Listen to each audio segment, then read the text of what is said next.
नमस्कार दोस्तों, welcome to my channel Ira math classes. इसमें हम लोग 2024 का इम्पोर्टेंट जो क्वेश्चंस है, जो क्वेश्चन पूछ चुका है क्लास 10 का मैट्रिक लेवल का, तो वो सब क्वेश्चन हम लोग देख रहे हैं। इसके पिछले वीडियो में मैंने आप लोगों से एक क्वेश्चन पूछा था। क्वेश्चन था कि दो अपरिमेय संख्याओं 3 + √6 एवं 3 - √5 का गुणनफल क्या होगा। ऑप्शन ए है कि परिमेय संख्या होगा, दूसरा है ऑप्शन बी कि अपरिमेय संख्या होगा, या पूर्णांक संख्या होगा, या प्राकृत संख्या होगा।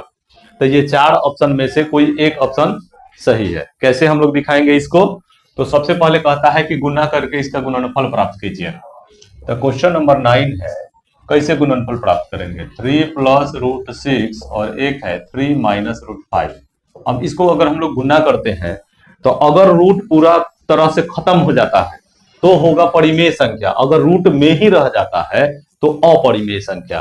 तो गुना करके देख लीजिए कैसे गुना करते हैं। इसका पहला तो इधर का सब 3 - √5, इसका पहला √6, दूसरा तो इधर का सब 3 - √5। तो हम लोग गुना करें तो 9 - 3 √5 और प्लस इसको गुना कीजिएगा तो 3 √6 और ये हो जाएगा 6 × 5 = 30, यानी कि √30। अब देखिए सब अलग अलग आ गया, तो सब रूट में है, रूट खत्म होने वाला नहीं है, तो ये कौन सा हो जाएगा? अपरिमेय होगा। तो इस क्वेश्चन का जवाब दो लोगों ने भेजा है, एक सिरहिया के रहने वाले अनुराग कुमार भेजे हैं और दूसरा बिशनपुरा के रहने वाली प्रियंका सिंह ने भेजा है। तो आप दोनों को थैंक्स, दोनों का जवाब सही है, अपरिमेय संख्या ही आंसर होगा। सही है, ठीक है। नेक्स्ट क्वेश्चन देखते हैं। क्वेश्चन नंबर है 10 नंबर क्वेश्चन क्या कहता है कि 156 दिया हुआ है। देखिए कि यदि 156 बराबर 2 का पावर x, 3 का पावर y और 13 का पावर z हो तो x + y + z बराबर क्या होगा। ऑप्शन ए है 4 होगा, ऑप्शन बी 5 है, ऑप्शन सी 3 है, ऑप्शन डी 6 है। तो चलिए छात्रों इसको बना के देखते हैं कि सही आंसर कौन सा होगा। तो हम लोग को करना क्या है, सबसे पहले 156 का फैक्टर कीजिए, क्योंकि यहाँ पे 2 का पावर x दिया है, 3 का पावर y दिया है और 13 का पावर z दिया है। तो 156 के खंड करके हम तुलना करके x y z का मान निकालेंगे। कैसे? देखिए 156 है, 2 से जाएगा, पावर में जाएगा, 2 × 7 = 14, 2 × 8 = 16, 78, फिर 2 से 2 × 3 = 6, 2 × 9 = 18, फिर 3 से जाएगा तो 13 × 3 = 39। मतलब 2 को 2 मिला, 2 का पावर 2 हो जाएगा, 3 का पावर 1 होगा और 13 का पावर 1 होगा। अब देखिए इसको हटाते हैं, इधर क्या आया 2 का पावर x, 3 का पावर y और 13 का पावर z। इससे अगर तुलना करें तो 2 का पावर 2 इधर है, 2 का पावर x मतलब x बराबर 2। y का देखें तो 3 का पावर y, 3 का पावर 1 मतलब y का पावर 1। अब 13 वाला देखिए, 13 का पावर z, 13 का पावर 1, यानी कि z बराबर 1। निकालना क्या है, x + y + z बराबर 2 + 1 + 1 बराबर 4। तो इसका आंसर क्या होगा? ए आंसर राइट आंसर होगा। तो चलिए समझ में आ रहा है। अगर नहीं समझ में आए तो आप लोग कमेंट किया कीजिए कि हाँ ये क्वेश्चन नहीं समझ में आया है। ठीक है, अब क्वेश्चन नंबर 11 देखा जाए।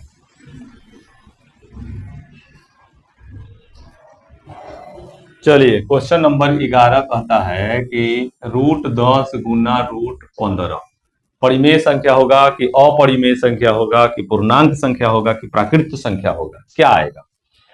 सिंपल सा नियम वही है कि अगर गुना करे और रूट खत्म हो जाए तो अपरिमेय और नहीं खत्म हो तो अपरिमेय। गुना कीजिए तब 15 × 150। अब बताइए ये 10 है तो 10 × 15 हम लिखेंगे ना, तो 10 के अगर फैक्टर भी करते हैं तो 2 × 5, 15 का फैक्टर करते हैं तो 3 × 5।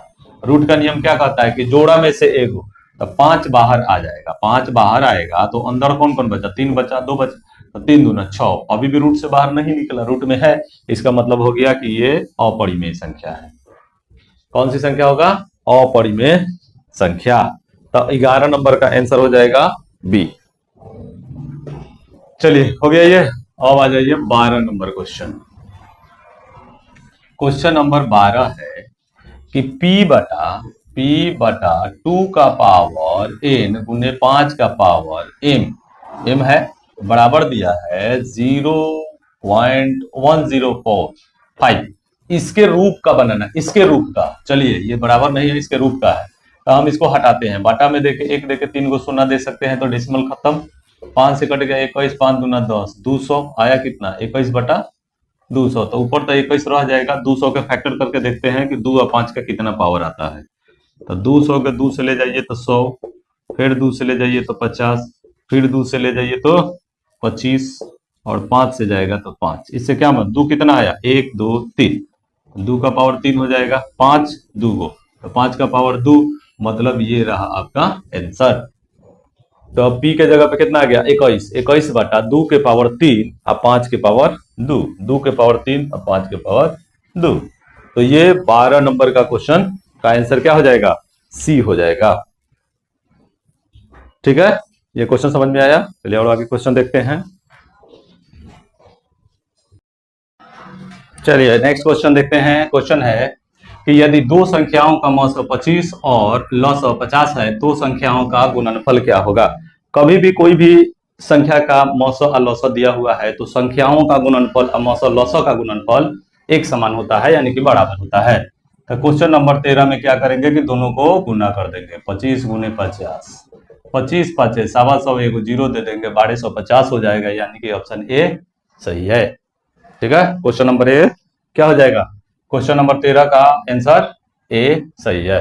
क्वेश्चन नंबर 14 देखिए। क्वेश्चन नंबर 14 कहता है कि यदि भाग एल्गोरिदम ए बराबर BQ जोड़ आर में बी बराबर 61, क्यू बराबर 27 तथा आर बराबर 32 हो तो ए का मान क्या होगा।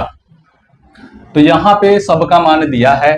ऑप्शन ए है 1679, ऑप्शन बी है 1600, ऑप्शन सी है 1669, ऑप्शन डी है 1697। तो चलिए बना के देखते हैं। ए बराबर है BQ प्लस आर, बी का मान दिया है 61, क्यू का मान दिया है 27 और आर का मान दिया है 32। तो इसको गुना करके यहाँ पे लिखते हैं। चलिए, तो 27 है, 61 है, 27 है, कितना आएगा 7 7 7 42, 2 6 दूना 12, 7 2 दूना 2 2 4 4 2 6 1, कितना आया 1647 में 32 जोड़ देंगे तो 7 2 9 4 3 7, 1679, यानी कि आंसर जो है ऑप्शन ए सही है। नेक्स्ट क्वेश्चन 15 नंबर देखिए कि दो लगातार विषम संख्याओं का मौसा क्या होगा। तो दो लगातार संख्याओं, दो लगातार कौन सा विषम संख्या, तो कोई भी दो लगातार विषम संख्या अगर हम लोग लेते हैं, जैसे मान लीजिए कि 1 और 3 ले लीजिए, लगातार है।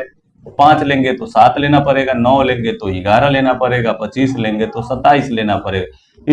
इसी तरह कोई भी लगातार दो विषम संख्या ले लेंगे और उसका मौसा निकाल के देख लेंगे कि कौन सा ऑप्शन में सही है। तो 1 3 का मौसा 1 होगा, इसका मौसा 1 होगा, इसका मौसा 1 होगा, इसका मौसा 1 होगा। मतलब कि किसी भी कंडीशन में अगर विषम संख्या है या दो लगातार है तो उसका मौसा हमेशा 1 होगा। ठीक है, तो 15 नंबर का ऑप्शन हो जाएगा बी, सही है। क्वेश्चन नंबर 16, क्वेश्चन नंबर 16 आप लोगों के लिए है। आप लोग कोशिश करके बनाइएगा इसको कि कितना आंसर सही है। कि त्रिभुज ABC में AB बराबर 6√3 सेमी, AC बराबर 12 सेमी तथा BC बराबर 6 सेमी हो तो कोण B का मान निकालना है कि कोण B बराबर कितना डिग्री आएगा। तो ऑप्शन ए है 45 डिग्री, ऑप्शन बी है 60 डिग्री, ऑप्शन सी है 90 डिग्री, ऑप्शन डी है 120 डिग्री। तो आप लोग भेजिए इसको। ठीक है, कोशिश करते रहिए। 2024 का पेपर है, जब भी हमको टाइम मिलेगा क्वेश्चन हम इसी तरह से सॉल्व करके डालते रहेंगे। आप लोग देखिए, इससे फायदा उठाइए, अपने दोस्तों के पास भी ये वीडियो शेयर कीजिए, चैनल को सब्सक्राइब कीजिए। और जो भी आपको समझ में नहीं आए, वीडियो अच्छा नहीं लगे तो उसमें कमेंट किया कीजिए, कमेंट कीजिए, लिखिए कि ये क्वेश्चन को फिर से समझाइए। हम जरूर कोशिश करेंगे, समय मिलेगा तो जरूर बना के भेजेंगे। ठीक है, तब तक के लिए धन्यवाद, मिलते हैं नेक्स्ट वीडियो में।